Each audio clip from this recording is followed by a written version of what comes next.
Bonjour, je vais vous parler du film Le Plongeur de Francis Leclerc, avec bien sûr comme vedette Henri Picard. Henri est tombé vraiment là, du pommier de Isabelle Richer de Luc Picard. C'est un enfant doué, c'est un comédien excellent, et surtout qu'il ressemble à son père, mais ça, c'est un autre détail, c'est normal. Bon, c'est l'histoire d'un jeune garçon qui travaille dans un gros restaurant, là, huppé, puis bien achalandé, et il est plongeur avec un autre qui fout rien.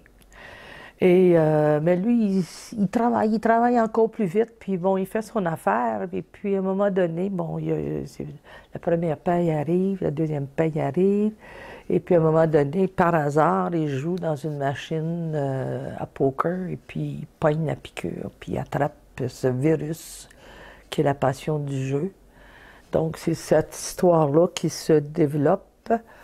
Bon, je ne vous raconterai pas l'histoire parce que ça va être plate, mais c'est un film qui est bien fait. C'est l'histoire de bien des hommes et des femmes qui se laissent attraper par ces fameuses machines, parce qu'on espère toujours gagner, puis on dit là, je vais l'avoir, puis là, je vais l'avoir, mais tu ne l'as jamais. Ces machines-là ne sont pas là pour donner de l'argent au monde, elles sont là pour en prendre. Et quand tu as compris ça, comme moi, je suis très séraphine, ben je ne joue pas à ça, je ne toucherai pas à ça, ça ne m'intéresse pas. Bon. Mais il y en a d'autres qui deviennent comme des passionnés de ce deal, de cet affrontement avec une machine, et ça les amène souvent à des dettes, à des ci, à des ça, puis à des ennuis, puis à faire des emprunts, puis bon. Et c'est cette histoire c'est l'histoire de ce jeune-là qui malheureusement va rencontrer des problèmes. Alors, mais c'est un beau film, c'est bien fait, puis c'est surtout bien acté. Mes félicitations au jeune Henri Picard, un bon comédien qu'on va sûrement voir et revoir dans d'autres films. Tant mieux. À la prochaine. Bon cinéma. T'as fait ça de la plonge, j'imagine? Non, mais on m'a dit que c'était facile. Ouais. Ben non, c'est tough en tabarnak.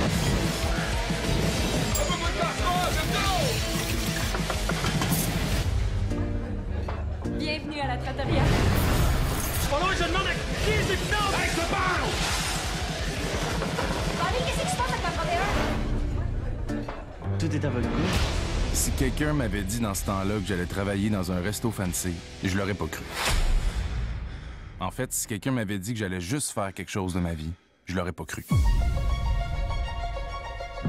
On voulait juste te dire qu'on est bien fiers de toi, ta mère pis moi. Que j'ai vraiment besoin de cash.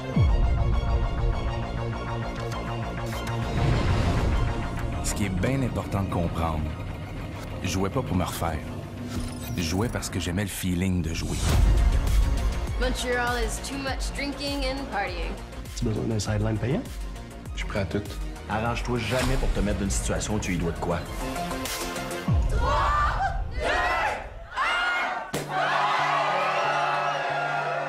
À quelque part, ça faisait mon affaire de pas avoir le temps de penser à mes histoires. Même si j'étais pas certain d'être à bonne place. Je savais que c'était mieux d'être là que dans le fond d'une taverne louche devant une machine. T'es un bon Jack, toi. T'as soit une asti de belle année. Je me suis dit que j'allais essayer de rester le plus longtemps possible.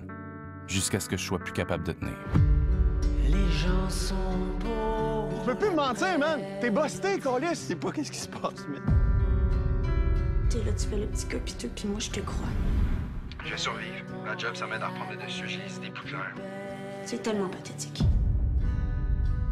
Je suis bien content d'avoir trouvé une job ici.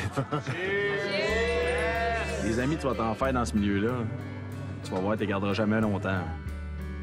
Profite-en quand ça passe parce qu'on change vite de job. Clairement une des plus belles passes de ma vie.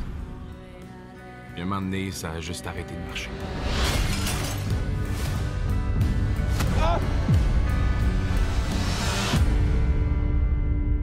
Fais-moi une faveur, OK? Tiens-toi loin de toutes ces affaires-là.